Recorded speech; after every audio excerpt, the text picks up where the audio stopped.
Well, obviously we need to create business certainty and create a climate, whether it's dealing with a regulation, a taxation policy, just creating a regulatory certainty to create a business climate so people want to hire and they want to expand. I just had an opportunity to visit Hood, which was quite enjoyable, obviously being a big ice cream guy.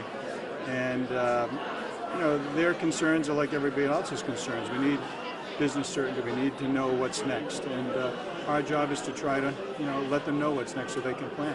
Senator, unemployment continues to be a serious and nagging problem across the country, including here in Massachusetts. And while there have been pockets of good news, there have been other pockets of high unemployment, including older cities like Springfield.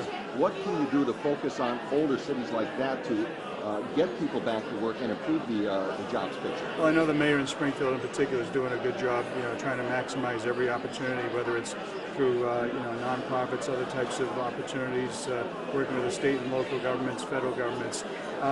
Once again, it comes down to giving businesses and individuals the desire to want to hire. When you don't know what's next, it creates real problems. And in Washington, they're not doing enough. As I travel around the world, the main focus is on jobs. Last year we did very little when it came to actually working on the economy. And we're in a very serious debt and deficit situation. We're in a financial emergency, and in order to get us back on track, we have to create a good business environment. And some employers would tell you part of the problem is they need a skilled workforce, which they can't find in certain areas. Well, I don't disagree with that.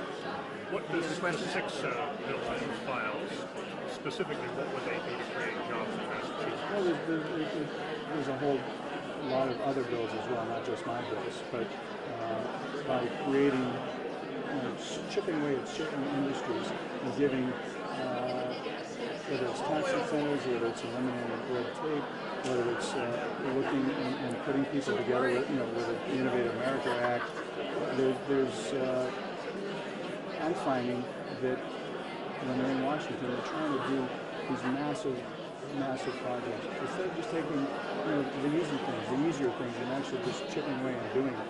We're getting a lot of support on whether it's the 1099 issue, the 3% tax, dealing with the healthcare, the medical device tax is a real problem.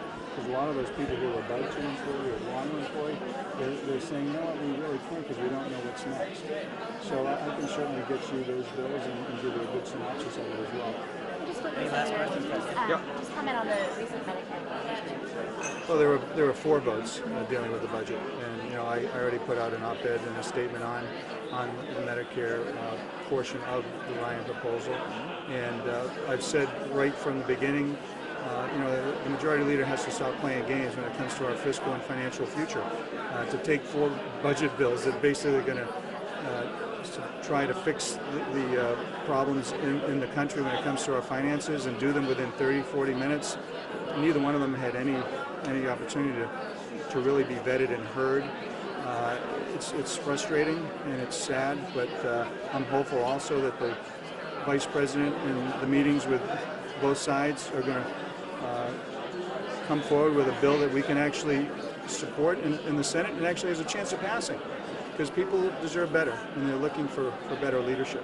How about the debt ceiling? We keep hearing about that we're going to be playing this game of chicken, that if Congress doesn't raise the debt ceiling, we're going to go into default, and it's going to put the United States in a position historically it's never been in before. What do you think about that? Well, listen, there are people on both sides of the aisle who are deeply concerned about our debt and our deficit. And you can't just keep printing money. You have to get a handle on a lot of these spending issues that are getting us to this point. And we're hopeful that by then we'll have a plan. I know the Vice President and the leadership are working together with our input to come up with realistic solutions that can deal with not only entitlement issues but also with the debt and deficit issues. So we'll know more, but we're going to continue to work because there's no one that I know that obviously wants to shut down the government or create any problems for anybody. They want to find solutions, and there's some good people of goodwill who want to do just that. Senator, the Democrats are planning to make a run at the seat you hold now. As a matter of fact, really? I didn't know that. As a matter of fact, Governor Patrick said yesterday that you were beatable. I mean, how do you answer something like that, and what kind of campaign do you expect? Sure. Well, I'm going to leave the politicking to everybody else. 2011 is a time to do your job. As I'm here talking to various chamber groups, visiting businesses, doing my job, I'm going to continue to do that. And let me tell you a little secret. I'm going to have a Democratic opponent. Okay, this is Massachusetts, and when that happens, I'll be ready. And I look forward to debating the issues in a issues-oriented, clean campaign.